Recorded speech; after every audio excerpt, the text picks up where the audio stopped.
Fuck yeah, here we go.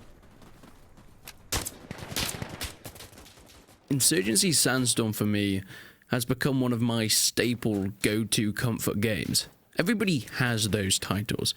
It doesn't really matter what kind of situation or mood that you've been in if you just want to go to a game that you know you're going to enjoy. However, lately Insurgency has been really taking my eye. I've been playing it more and more than ever, and that's mostly down to the modded servers. Now, these modded servers have been out for quite some time now, yet I never really got stuck into them. Mostly because I was just enjoying what we already had, and secondly because of a longer break that I'd had from the game. But modding servers in Insurgency are interesting, because they're not really like you'd expect. You do have big overhaul kind of mod stuff, but it's mostly just tweaks to the game. Tweaks to the game mode that have already been put in. For example, as we can see on screen here, we are still playing co-op, much like you'd expect a normal game mode put in the native vanilla game. However, this has been ramped up to the max. 10 times more enemies. And it is absolutely insane. It makes for a completely new and incredibly intense experience. I'm here fighting with my FAMAS. Now, it was a bit of a mistake. You see, I was using an iron sight to start with, but I did switch to a hollow sight, a zoomed in hollow sight, which ended up being a lot better. But fighting throughout the maps with so many more enemies completely changes the game. Insurgency itself thrives on these intense first-person simulation-style experiences.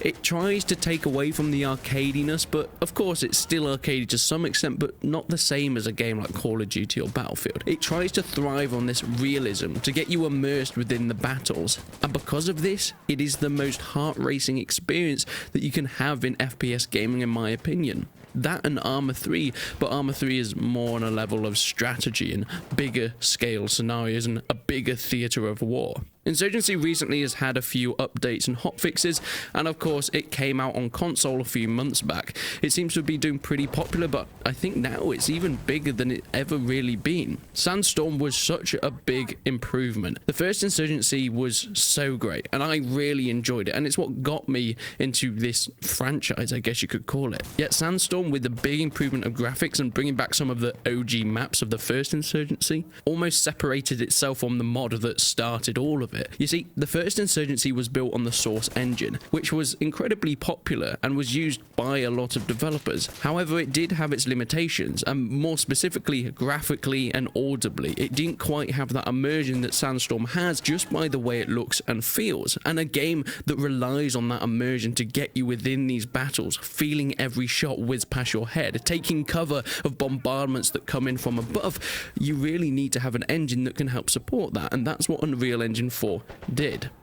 There is an exciting future for this game, but I think for now Insurgency is just as good the way it is now. I mean, this is probably one of the most fun games that I've had in a long time. There is a lot of talk about what game modes you should be playing, but for me it doesn't really matter. Whatever you find the funnest, and for me that is co-op. Playing with 8 to 16 other people, going up against these different missions and trying to find your best ways through the maps as the troops and the points change as you go along. The dynamicness of the AI, yeah, it's not brilliant. Sometimes they stand in doorways, but every now and then they'll get flanking shots on you, or they'll shoot through a bit of destructible cover, and it can be infuriating, but it's all part of that package that Insurgency Sandstorm offers. And I think modding servers is just that next level to this. The FAMAS that I am playing with is an interesting gun. I wouldn't say it's my favourite, but it's one that I've rarely tried, hence why I decided to pick it up for this little run through. It's pretty powerful. It can take out enemies in a shot if you get them in the right place or if they're not wearing any armour, but most of the weapons in Insurgency Sandstorm can do that kind of thing. But it's the fast rate of fire that I really love. When you put it on full automatic, being able to spray down so many enemies at once. There was multiple times within this bit of gameplay that you see where a group of enemies will come around a corner. If I'm switched onto automatic, I'm able to most of the time get the upper hand and spray 3-4 down at once, and it is incredibly satisfying. Accuracy-wise, it's not the best, especially at longer distances. It's kind of rough, especially with the iron sights that I was using at the start. However, we can see I have learned from that, and I have switched to a more, well, suitable scope. The game that I was playing in didn't really have all that much communication. I often find that when you're playing an Insurgency, you'll either get a game where everyone communicates or no one communicates. There isn't much of an in-between because, I mean, as soon as someone does try and say something and nobody replies, it's a little bit awkward and they give up. It's a shame because I think Insurgency is way better as a title when people are working together and communicating, much like something like Hell Let Loose. That game would almost be impossible to play without communication. Insurgency isn't quite like that. You are able to play it on your own, just running and gunning, but working together is infinitely more fun. You get infinitely more success as you go through the maps that way. Calling in missile fire and gunner strikes is a hell of a lot of fun, but also incredibly terrifying, having to take cover as bombardment comes from everywhere, or going up to windows to try and shoot out of a point that you're defending as tracers start to come through and you have to duck down. The AI, as I mentioned, isn't great, but when it sees you in its sights, they will stop at nothing to destroy you. Then we get to the latter parts of the game, the latter part of this map in the gameplay. And this is where the modding servers really starts to kick in. You see, as I mentioned, it bumps up the enemy count tenfold, which means when we get to the last missions and the game is spawning in more and more troops, trying to make it harder and harder to hold this last point, it goes off the wall.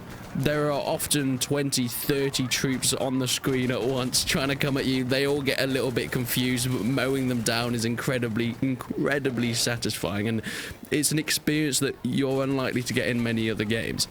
Does it make the game better fundamentally? Not necessarily. I don't think Insurgency Sandstorm was really built for this kind of modding, and it does struggle with it a little bit in terms of confusing the AI. However, it makes it more fun, which at the end of the day I think is the most important thing. But I will leave you with the rest of this gameplay. I will leave you with me doing some questionable tactics, but make sure you stick around the channel if you haven't already. But until then, I will see you in the next one.